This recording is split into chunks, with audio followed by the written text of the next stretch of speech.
El 18 de marzo, el presidente de los Estados Unidos, Donald Trump, llamó a Vladimir Putin, el presidente ruso. Tuvieron una conversación de más de 2 horas sobre el tema ucraniano, pero también sobre el Medio Oriente. Interesante conversación, pues es la más larga jamás registrada en la historia de las relaciones entre los Estados Unidos y Rusia, aún en la época de la Guerra Fría. Naturalmente, hay matices en las versiones que cada lado da. Los Estados Unidos naturalmente emitieron un comunicado que es un resumen de lo que se da a conocer de la conversación, y el Kremlin también ha emitido un comunicado similar. Según los norteamericanos, se conversó y estuvieron de acuerdo ambos jefes de Estado sobre la necesidad del cese del fuego y una paz definitiva en Ucrania. Estuvieron de acuerdo sobre la necesidad de levantar el nivel y mejorar las relaciones bilaterales entre Rusia y los Estados Unidos, que es un punto muy importante que ya va más allá de la guerra de Ucrania. De acuerdo a ambos presidentes en que la guerra de Ucrania nunca debió iniciarse y que hubiese podido evitarse en el 2014 si hubiesen habido esfuerzos sinceros y de buena fe para lograr la paz. Acá hay una crítica encubierta a la mediación alemana y francesa en los acuerdos de Minsk del 2014.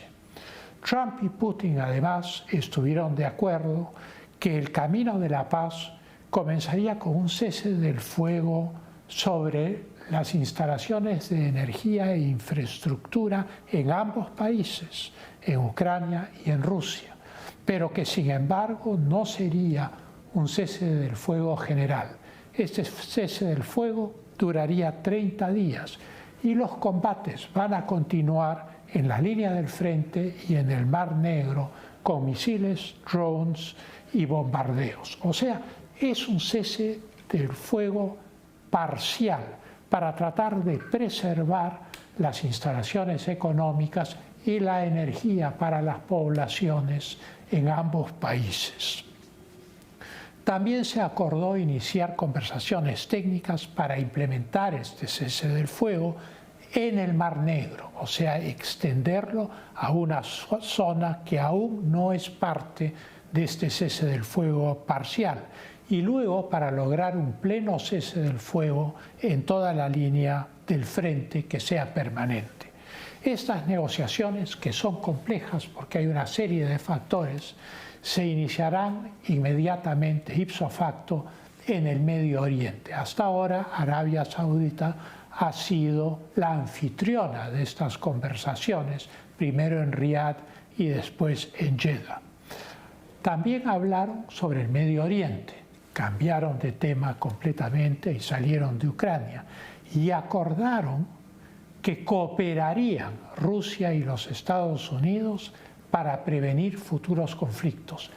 Esto es enormemente interesante hacia el futuro porque muestra que de facto ya la relación entre Rusia y los Estados Unidos ha llegado a un nivel distinto que es completamente opuesto a la posición que Europa mantiene frente a Rusia.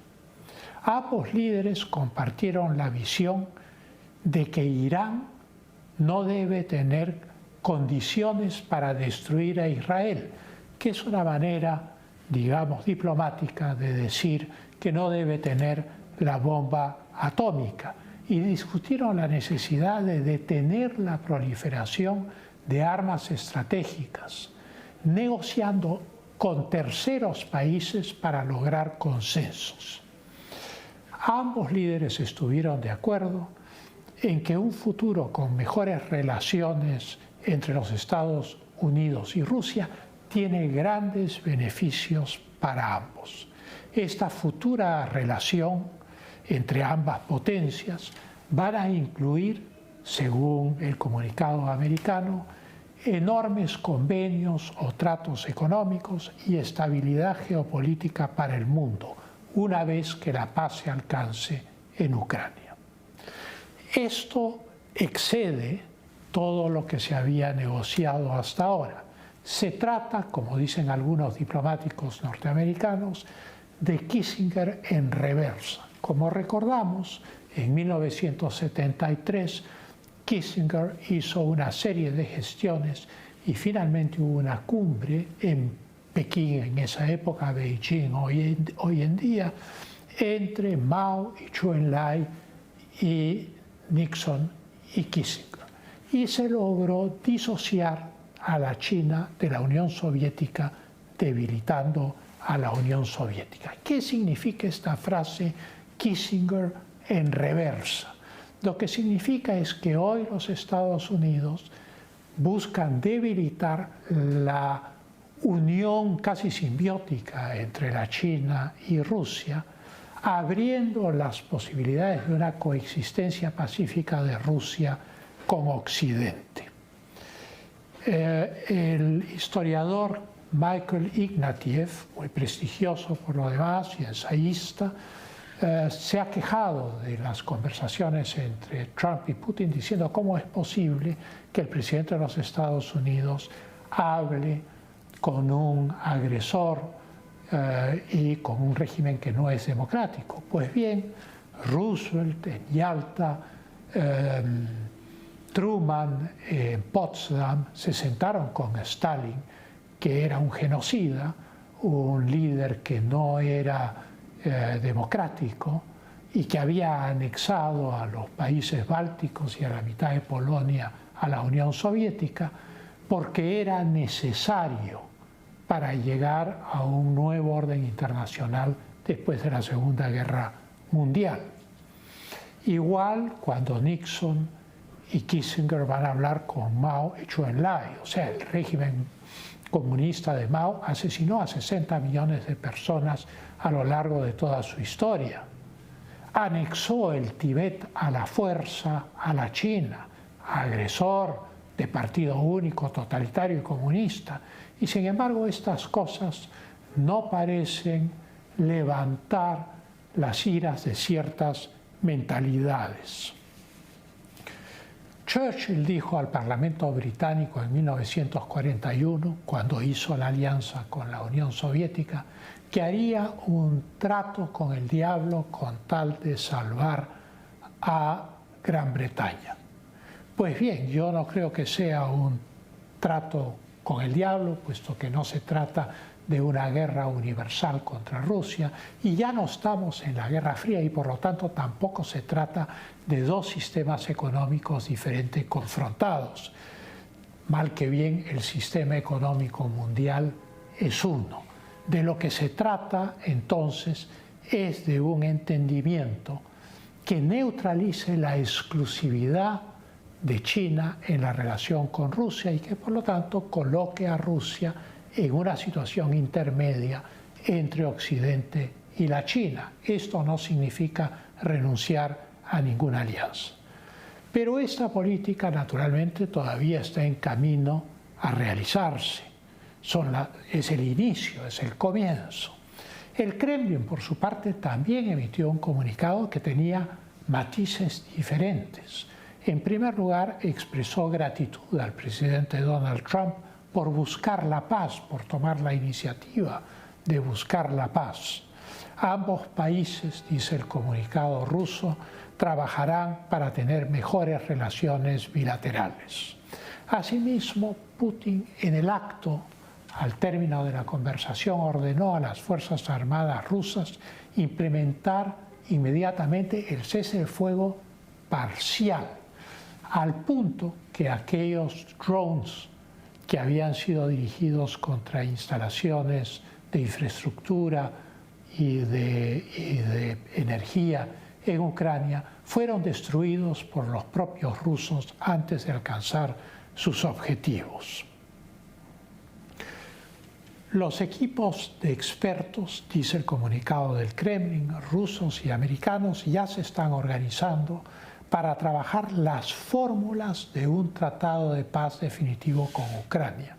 Y acá es necesario remarcar que en una guerra tan grande como la de Ucrania, no es simplemente una cuestión de 4 llamadas telefónicas, hay una multiplicidad de puntos territoriales, de identidad etnohistórica, de intervención extranjera a través de la OTAN, lo que llaman una guerra proxy llevada a cabo por Ucrania, etcétera, etcétera, que van a requerir largas negociaciones y complejas negociaciones. Rusia en su comunicado expresa la preocupación por la cual se adopta la figura del cese parcial del fuego. Esto es la preocupación del rearme de las fuerzas ucranianas aprovechando un cese del fuego total. Y por eso es que no se ha podido acordar un cese del fuego total mientras no hayan garantías de que Ucrania no va a seguir fortaleciendo la línea del frente. El comunicado ruso también descarga, digamos, las irritaciones que tiene un país que está en guerra con otro y señala que los crímenes terroristas bárbaros han sido cometidos por las Fuerzas Armadas ucranianas en Kursk, en esa ofensiva que se hizo en el norte, en territorio ruso. También señala, y no le falta razón a los rusos, y evidentemente los americanos no lo han puesto en su comunicado, pero la exclusión de Europa de alguna manera revela esto mismo, que la condición clave para terminar la guerra de Ucrania es el cese de la ayuda militar y de inteligencia extranjeras a Ucrania.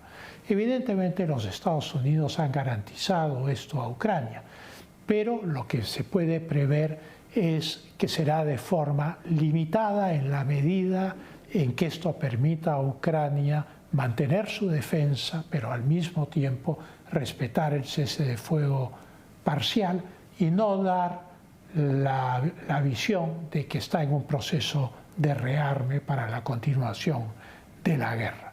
Respecto a las tropas ucranianas acorraladas en Kursk, el presidente Putin, frente a la solicitud del presidente Trump de perdonarles la vida a esos soldados, dijo que tendrían la vida salva y que le daría un trato decente a los soldados ucranianos rodeados en Kursk, de acuerdo a la ley rusa y de acuerdo al derecho internacional. Uno se pregunta, ¿la ley rusa por qué? Evidentemente se está refiriendo a los mercenarios, diferenciándolos de las tropas regulares ucranianas. Un mercenario inglés ha sido condenado hace unos días a 18 años de cárcel en una cárcel de alta seguridad en Rusia. Dice que la vida será respetada de estos soldados si es que se rinden. Naturalmente, esta es una condición difícil para Ucrania, pero también es difícil dejar a las tropas rodeadas para que sean masacradas. Eso ya depende del gobierno de Ucrania y de las deliberaciones que se den ahí. Asimismo, ya se ha realizado un intercambio limitado de prisioneros el 19 de marzo. Esto es 175 prisioneros rusos y 175 prisioneros ucranianos han sido intercambiados. Y además, adicionalmente, los rusos han entregado a Ucrania a 23 soldados ucranianos que se encontraban en sus hospitales heridos. Rusia y los Estados Unidos, afirma el comunicado del Kremlin después de describir esto, harán esfuerzos combinados para estabilizar la situación en el Medio Oriente. Esto es enormemente interesante porque Rusia, por ejemplo, defendía a Siria, mientras los Estados Unidos defendían al Estado de Israel en posiciones contrapuestas. Pues bien, ahora hay un acuerdo de colaborar para estabilizar el Medio Oriente. La guerra de Ucrania es una gran guerra y es muy compleja por una extensión del frente de más de 1.200 kilómetros, las armas involucradas, que son armas modernas, y hay que buscar las fórmulas legales para limitar su uso o prohibirlo, los territorios involucrados y la identidad etnohistórica y religiosa de la gente que vive en esos territorios y en esas poblaciones, así como por la intervención indirecta mediante el suministro de armas y municiones de la OTAN, en la cual participan los Estados Unidos, a Ucrania. Desanudar esta masiva intervención extranjera es entonces el punto central para alcanzar la paz en Ucrania. Ese es el punto de vista ruso que no está mencionado en el comunicado americano, pero que se deja entender por la exclusión de Europa de la conversación de ambos presidentes o de lo que se ha revelado de esa conversación. Hay una incomprensión en ciertos sectores del periodismo y en ciertos sectores de la academia respecto a lo que se puede lograr con una conversación telefónica. Es como si se hubiese fracasado por no lograr un cese del fuego completo. Yo voy a dar un ejemplo. El Perú y el Ecuador sostuvieron un conflicto armado en 1995. Tomó 5 meses o 6 meses en establecer una zona desmilitarizada después del cese del fuego. Y el implementar las condiciones de ese cese del fuego se logró finalmente en julio para una guerra que había comenzado en enero del 95. De tal manera que es necesario que los analistas periodísticos y universitarios comprendan que un proceso como este no es posible con acuerdos simples o con 4 llamadas telefónicas. La posición adversa es la de la Unión Europea, que complica el asunto. Ellos tienen el paradigma de Múnich en 1938. Si ceden en el Donbass y en Crimea, entonces Trump está dejando que Putin invade Europa, que Rusia se coma toda Europa. Todos sabemos que en términos estratégicos, estudiando la relación de armamentos y viendo las relaciones de fuerzas, la OTAN en conjunto tiene más poder que Rusia. Sumado a los Estados Unidos, ni qué decir. Y por lo tanto, suponer que va a haber una invasión rusa de Europa, como pretende el Economist, pues lamentablemente es una ficción o un error.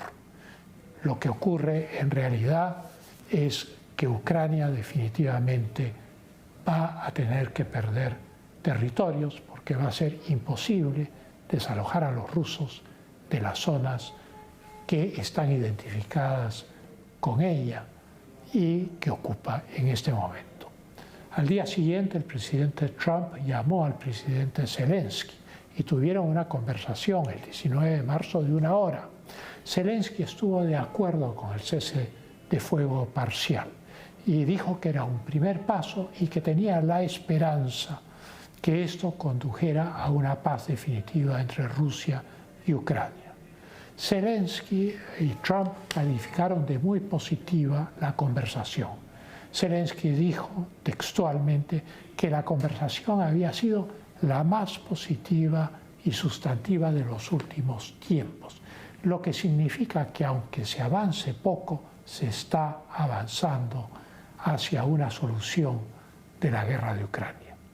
Volvemos en un instante con el tema de la ruptura del cese del fuego en Gaza.